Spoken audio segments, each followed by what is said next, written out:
Dragon Ball has no shortage of powerful villains, but strength isn't everything. What really sets a villain apart is their plan. Did they have a goal beyond just throwing hands, or did they think things through?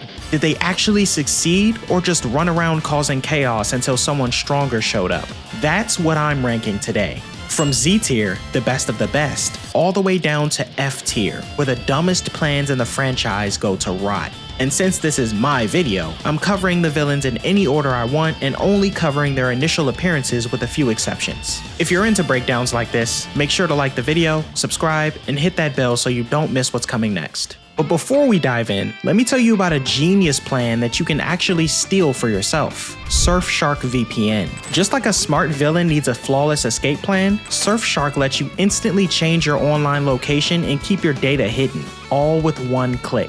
With Surfshark, you can mask your location, protect your personal data, and keep your browsing safe from prying eyes, whether it's shady hackers, invasive advertisers, or even your internet provider. Plus, you can unlock content that's normally blocked in your country, which is perfect if you want to watch anime or shows that aren't available on your usual streaming services. It works on unlimited devices, so you can protect your phone, tablet, laptop, and even your smart TV, all at the same time. And with a 30-day money-back guarantee, there's zero risk in giving it a try. So power up your online protection now. Go to surfshark.com/JustinsDen or use code JustinsDen at checkout to get 4 extra months added onto your plan. Stay safe, stay connected, and let's get into the video. Garlic Jr. has one of the rarest feats in all of Dragon Ball. He actually achieved immortality. The man used the Dragon Balls, got his wish, and became unkillable. That's a huge accomplishment, but what does he do with it? He tries to trap Goku and Piccolo in the dead zone and gets tossed into it himself. That's literally his own trap. He does manage to survive thanks to being immortal, but when he returns later for revenge, the same thing happens again. You'd think he'd have a backup plan or at least learn from round 1, but nope. He gets defeated by Gohan and ends up in the dead zone twice. Piccolo even says it best: how could someone dumb enough to fall into his own trap take over the world? Exactly. He may have started strong, but Garlic Jr.'s execution was laughable. That's why he lands in D tier. Man, Raditz had one of the most half-baked plans in the franchise. He shows up out of nowhere, reveals that Goku's an alien, and tries to recruit him for space genocide. When that doesn't work, he kidnaps Gohan and gives Goku a 24-hour deadline to kill 100 humans or else. That's not a plan. What did he think was gonna happen? That Goku would say, "Sure bro," and go on a killing spree? He didn't even bother setting up a trap or an insurance plan. He just stood around waiting for Goku to make a decision. And then when Goku showed up, with Piccolo no less, Raditz got killed by the 2 people least likely to team up. Honestly, Raditz didn't even need a scouter to see how bad this strategy was. There was no long-term thinking, no backup plan, nothing.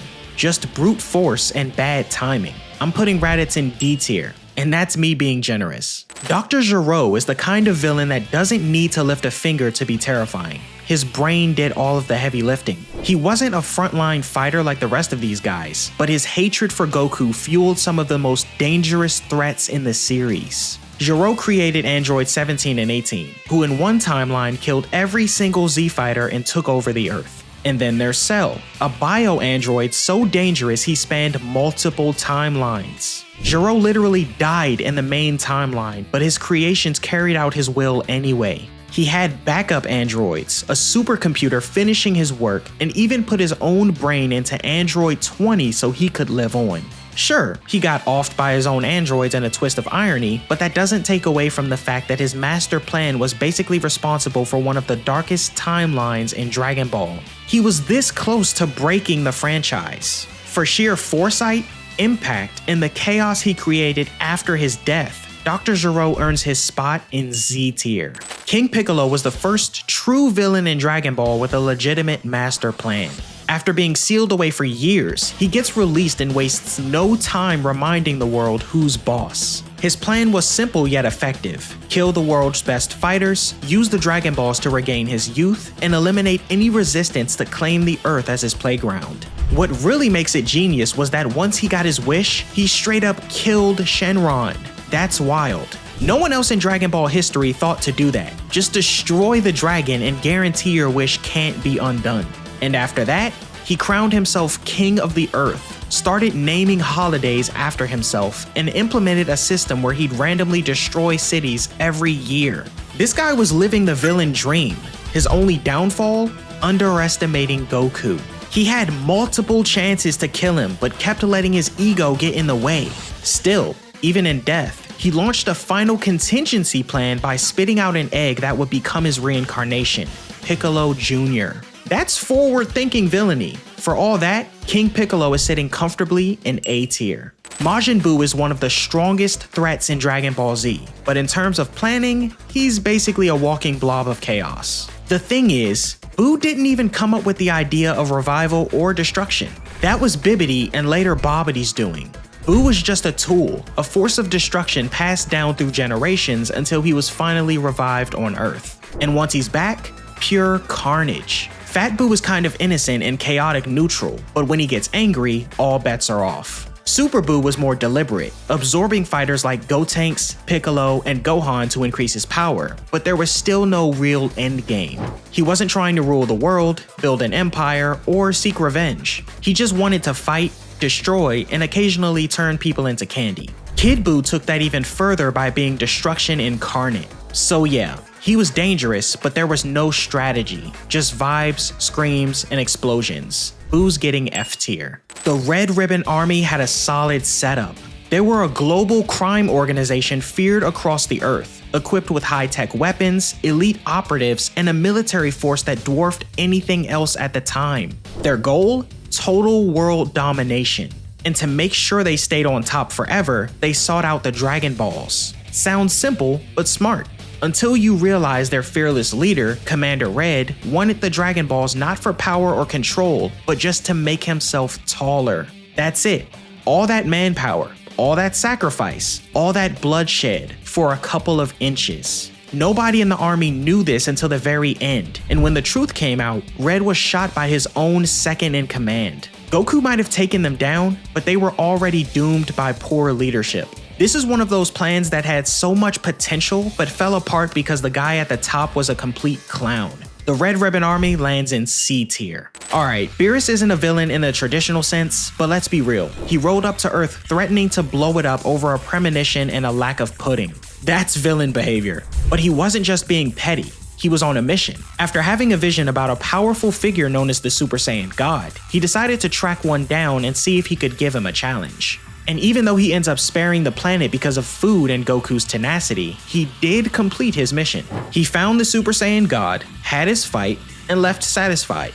Was it a Galaxy Brain master plan? Not really, but it was effective, clean, and got him exactly what he wanted. So for what it was, Beerus gets a respectable B tier. Goma had a lot of potential as a major threat in Dragon Ball Daima, but man did he drop the ball hard. His fear was understandable. After Majin Buu's defeat, he was worried the Dragon Team would eventually bring their fight to the Demon Realm. So to get ahead of the problem, he used the Dragon Balls to turn Goku and the others into kids, thinking that'd keep them away. Here's the problem. Nobody on Earth even knew much about the Demon Realm before this. Goma basically made himself a target. Instead of keeping Earth's fighters out, he got them curious, and they invaded the one place he didn't want them to go. On top of that, the only real line of defense he had were the Tamagami, and they weren't even evil. Goma spent most of the series either hiding or panicking, and when things started slipping out of his control, he turned to the evil Third Eye as a last-ditch effort. That gave him power, but by then it was too little too late. His plan had already backfired, so for all the worry he caused, Goma still lands in C tier. Super 17 is a cool design with decent power, but when it comes to strategy, there's nothing there. He was just a puppet, literally the product of Dr. Gero and Dr. Mew fusing the original Android 17 with a duplicate from Hell. That fusion created a dangerous, energy-absorbing monster that decimated the Z-Fighters and gave Goku one of his toughest battles in GT. But none of that was his idea. Every move he made came from someone else's programming. He didn't talk much, didn't plan much, and in the end, he got taken out because he stood still too long and let himself get blasted. There's no brilliance there, just brute force and missed opportunities. Super 17 goes in F tier, easily. When Vegeta first arrived, he came in hot with a plan: collect the Dragon Balls, wish for immortality, and eventually use that power to overthrow Frieza. Honestly, it made sense. He had motive, he had muscle, and he had backup in the form of Nappa. But the problem was his ego. Vegeta grossly underestimated the strength of Earth's defenders, especially after hearing how Raditz went out. You'd think that would have made him more cautious, but nope. He charged in, confident he could handle anything, and nearly died in the process. His plan fell apart the moment Goku showed up and Nappa got taken out. From there, it was just Vegeta improvising, turning into a great ape, using dirty tactics, and barely making it off the planet alive. His strategy wasn't awful, but for someone with his pride and experience, he really should have been better prepared. Vegeta's going in C tier. The Heaters were slick, no doubt. They played the long game, manipulating Granola into fighting the Saiyans, tricking Goku and Vegeta into exhausting themselves, and using the chaos to sneak a wish that made Gas the strongest warrior in the universe. At face value, that's a smart move, but they didn't account for one thing: Frieza. Turns out, the guy they were trying to replace had been training in a hyperbolic time chamber for 10 years. When he finally showed up, he one-shotted Gas like it was nothing and exposed that he'd known about their plan for decades. Not to mention Elec, the one really pulling the strings, kept everyone in the dark, even his own family. If they'd worked together as a unit instead of letting Gas shoulder everything, maybe things would have gone differently. The bones of a great plan were there, but the execution had too many cracks. The Heaters are getting a B tier. The Shadow Dragons had such a cool concept. Born from the overuse of the Dragon Balls, they represented the consequence of tampering with fate too many times. That setup alone was enough to make one of the most unique threats in Dragon Ball GT. Their plan?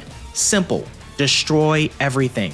Wreak havoc as punishment for Earth's dependency on wishes. And at first, that sounded promising, but the execution?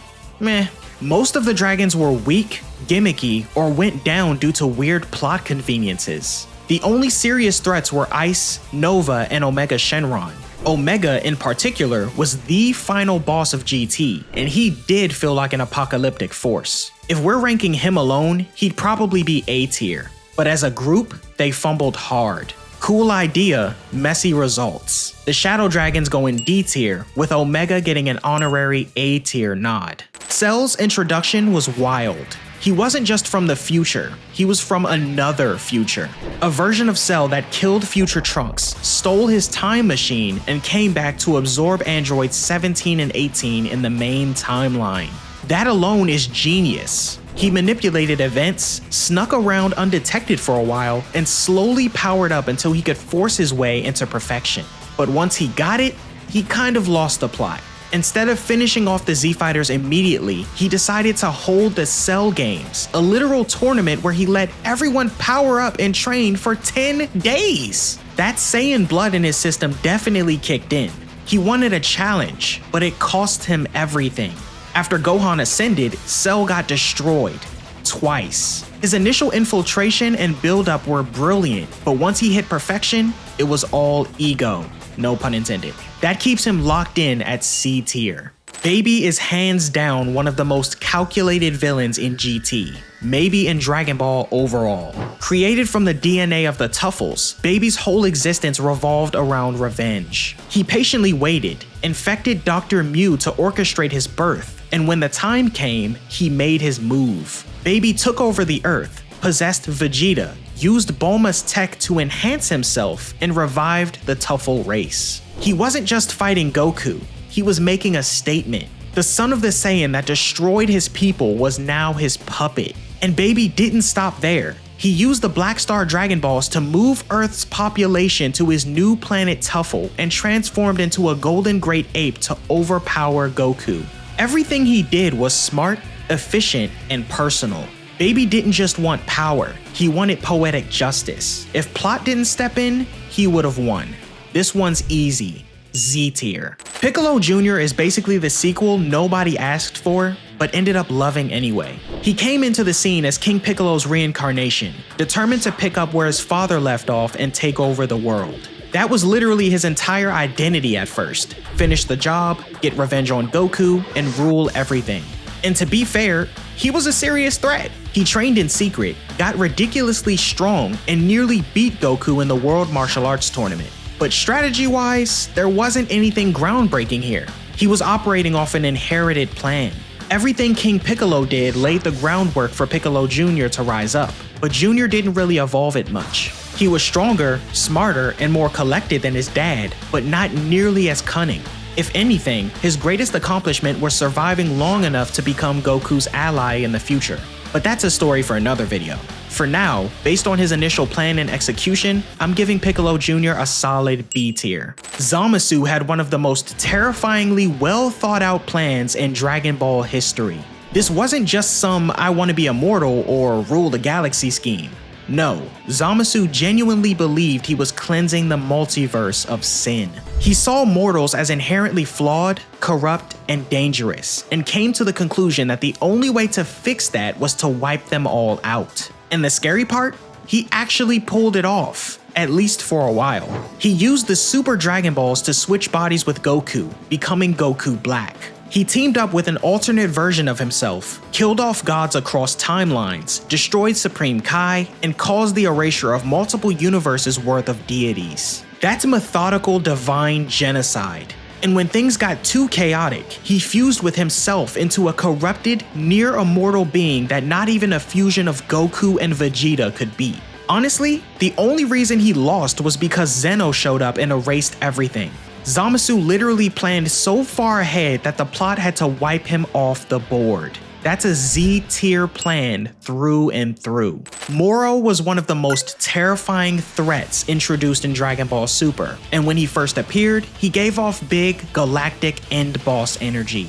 After escaping the galactic prison, his goal was to regain his lost magic and become powerful enough to consume entire planets again. He wasted no time draining energy from Namek, beating Goku and Vegeta even with their upgraded forms, and bringing back a wave of prisoners to back him up. At one point, nobody could really stop him. He was absorbing planets, growing stronger, and making it clear that he didn't just want power, he wanted everything. But that's kinda where things fell apart. Moro could have used the Dragon Balls for something game-breaking. Immortality, infinite power, heck, even erasing his enemies. But instead, he used the wish to free a bunch of prisoners. He said they were a stepping stone toward consuming planets, but let's be honest, he could have skipped all that. And while he did get powerful, his overall end goal was kind of hollow. Eat planets forever? That's it? No empire, no deeper purpose, just cosmic gluttony. He had his moments, sure, and for a while it looked like he'd win, but I think his downfall came from not thinking far enough ahead. For someone with ancient magic and massive power, his vision was surprisingly short-sighted. Moro goes in C tier. Frieza's plan was about as clean and calculated as it gets. He was already the most feared tyrant in the universe, ruling with an iron fist and wiping out entire races on a whim. Just ask the Saiyans. His empire was thriving, but Frieza wanted more. He wanted eternal life to cement his rule permanently. So what does he do?